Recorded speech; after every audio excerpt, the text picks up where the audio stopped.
Olá, boa noite. Seja bem-vindo ao Jornal da Record. Aulas presenciais nas universidades do país vão retornar em março. O governo diz que assina nesta semana intenção de compra de 70 milhões de doses da vacina da Pfizer. Famílias de meninas mortas por bala perdida são recebidas na sede do governo do Rio de Janeiro. Agora, no Jornal da Record. Oferecimento Bradesco, as melhores histórias e um só banco.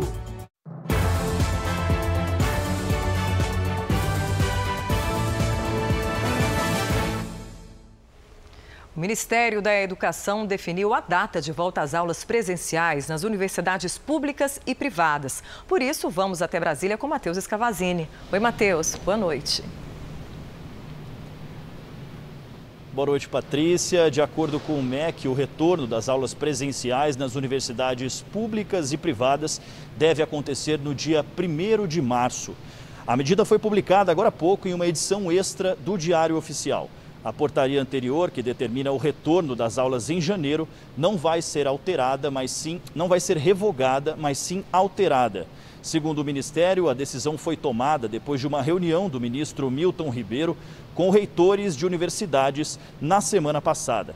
Mas o Ministério deixou claro que as universidades poderão adiar as aulas caso as cidades determinem o fechamento ou tenham crescimento no número de casos. Patrícia. Daqui a pouquinho eu volto a falar com você, Matheus. Obrigada. As famílias das meninas mortas por bala perdida enquanto brincavam na porta de casa, em Duque de Caxias, foram recebidas na sede do governo do Rio de Janeiro. E quem traz os detalhes é o repórter Pedro Paulo Filho. Oi, Pedro. Boa noite para você.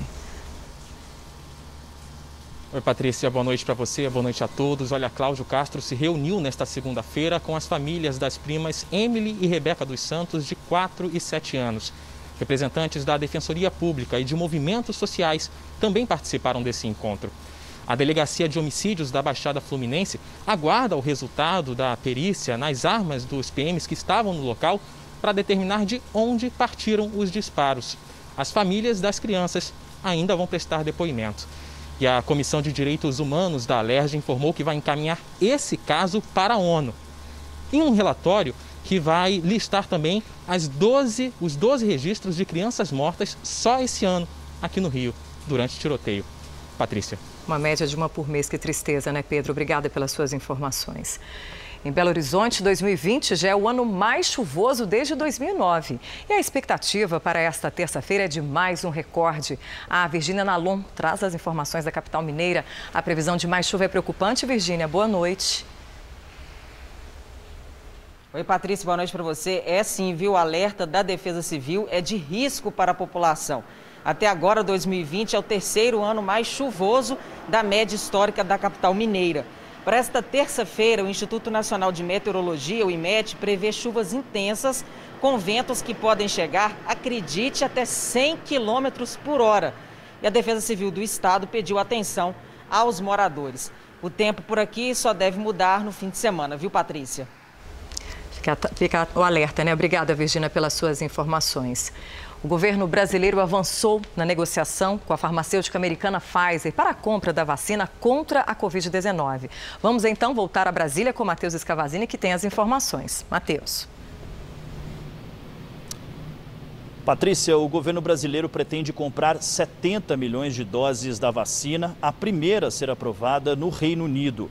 Segundo o Ministério da Saúde, os termos do acordo estão bem avançados e a expectativa é assinar ainda nesta semana. O fornecimento do imunizante seria para o começo do ano que vem. O detalhe é que a vacina da Pfizer precisa ser armazenada a pelo menos 70 graus negativos.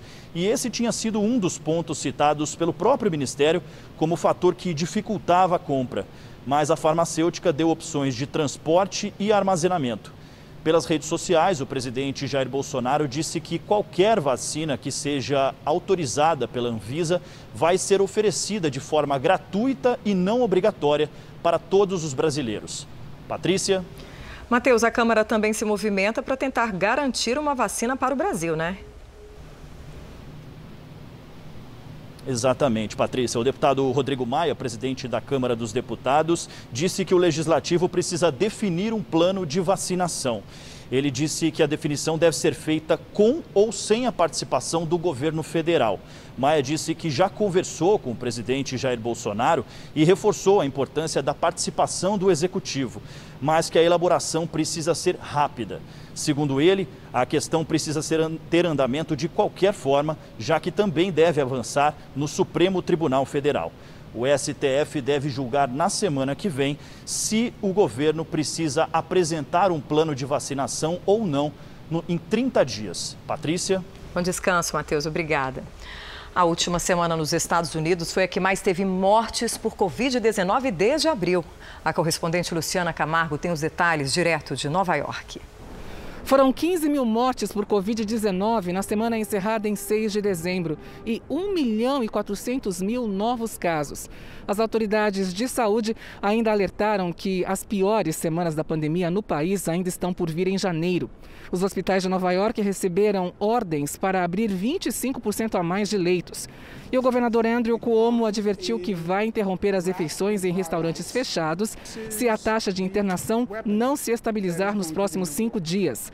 Já na cidade de Nova York, 850 escolas públicas primárias reabriram nesta segunda-feira, enquanto as escolas de ensino médio e fundamental permanecem fechadas e com ensino à distância. Patrícia. O presidente do Chile apresentou uma queixa contra ele mesmo, porque posou para fotos sem máscara.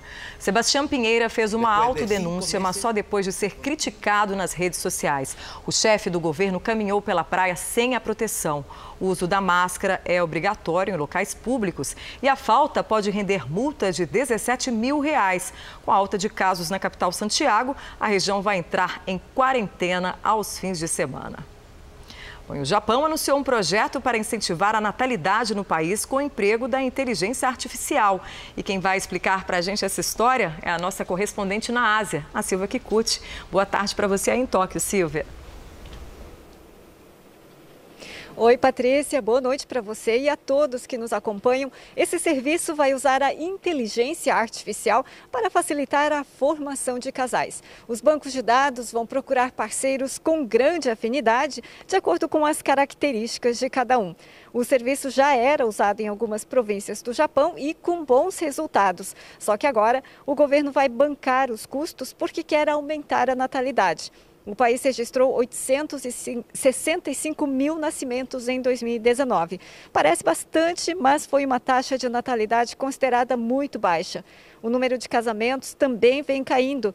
Foram 600 mil no ano passado. O governo japonês atribui a queda no número de nascimentos aos poucos casais que se formam no país e avalia até a liberação de subsídios para ajudar a formação dessas novas uniões. Patrícia. Obrigada, Silvia, pelas suas informações. Bom, e aqui no Brasil, no mercado financeiro, o dólar voltou a cair nesta segunda-feira. A moeda norte-americana fechou em queda de 0,10%, vendida a R$ 5,11. O Ibovespa também perdeu 0,14%, mas ainda fechando acima dos 113 mil pontos. O mercado financeiro espera para este ano uma inflação acima do centro da meta estabelecida pelo governo. E para os mais pobres, a alta nos preços pesou mais, principalmente por causa dos alimentos.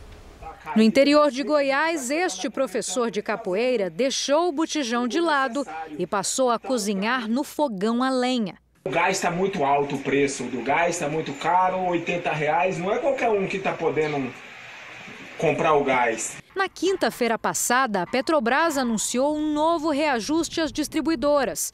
No acumulado do ano, o gás já tem uma alta de quase 22% nas refinarias. Em dezembro, a conta de energia passou a pagar a bandeira vermelha, que significa uma taxa extra de R$ 6,24 para cada 100 kWh de energia.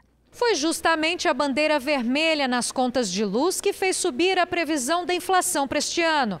Enquanto analistas do mercado financeiro ouvidos na semana passada pelo Banco Central esperavam para este ano uma inflação de 3,54%, agora a expectativa é outra, 4,21%.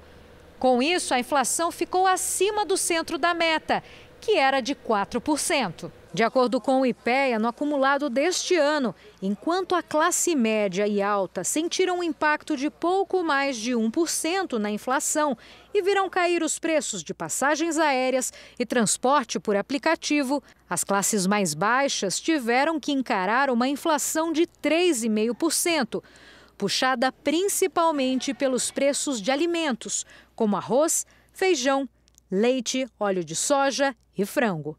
As famílias de baixa renda sofrem muito mais a consequência no orçamento. O orçamento fica estrangulado, fica apertado. Então, para poder pagar o gás, pagar energia e alimentação, vão consumir menos. E isso tira consumo da economia. Vamos agora ao comentário de Augusto Nunes. Boa noite, Augusto. Boa noite, Patrícia. Boa noite a você que nos acompanha. Decididos a aprovar a reeleição dos presidentes da Câmara e do Senado, 5 ministros tentaram camuflar com acrobacias em juridiquês uma esperteza com motivações políticas. Num voto de 64 páginas, por exemplo, o relator Gilmar Mendes não hesitou em amparar-se na Grã-Bretanha e na Espanha, 2 monarquias parlamentaristas, para justificar o estupro da Constituição do Brasil presidencialista. Gilmar também alegou que os comandantes das 2 casas do Congresso merecem 2 mandatos porque o chefe do Poder Executivo tem o direito de reeleger-se. Decididos a evitar a consumação da chicana, outros 6 ministros se limitaram a lembrar o trecho da Constituição que proíbe a manobra concebida para favorecer o deputado Rodrigo Maia e o senador Davi Alcolumbre. Em seu voto, Luiz Fux lembrou que o artigo 57 veda a recondução de um membro da mesa para o mesmo cargo na eleição imediatamente subsequente. Edson Fachin desmontou a outra alegação de Gilmar, observando que o presidente da República é eleito pelo voto popular. Uma vitória da razão, pela diferença de apenas um voto, pode ser preocupante. De qualquer forma, essa votação impediu o pior. O Supremo escapou da desmoralização e livrou-se de viver o seu dia da infâmia. Veja a seguir, Goiás respira depois da vitória no clássico contra o Atlético. E o breakdance é anunciado como modalidade olímpica para os Jogos de Paris.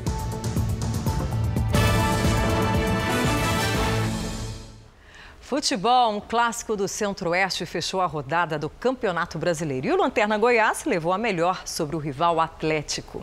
Em Goiânia, Jefferson cruzou da esquerda. Shailon rebateu para o meio da área e Rafael Moura fez 1-0. O Atlético Goianiense quase empatou no segundo tempo. Robertson acertou a trave, mas terminou assim. O Goiás segue na lanterna, a 6 pontos do Sport. O primeiro time fora da zona de rebaixamento. O Atlético é o 15º da tabela. E o breakdance é a nova aposta do Comitê Olímpico Internacional para renovar as Olimpíadas. A modalidade vai valer medalhas nos Jogos de Paris em 2024. Surf, skate, escalada e breakdance.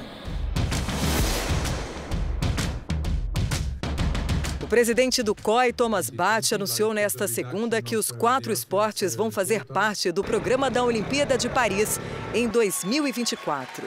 Os 3 primeiros já estarão em Tóquio no ano que vem. Outra novidade anunciada nesta segunda foi a igualdade de gêneros. Paris será a primeira edição dos Jogos com o mesmo número de homens e mulheres entre os 10.500 atletas. E essa edição do Jornal da Record termina aqui. Outras informações no Fala Brasil, às 8h30 da manhã. Boa noite para você.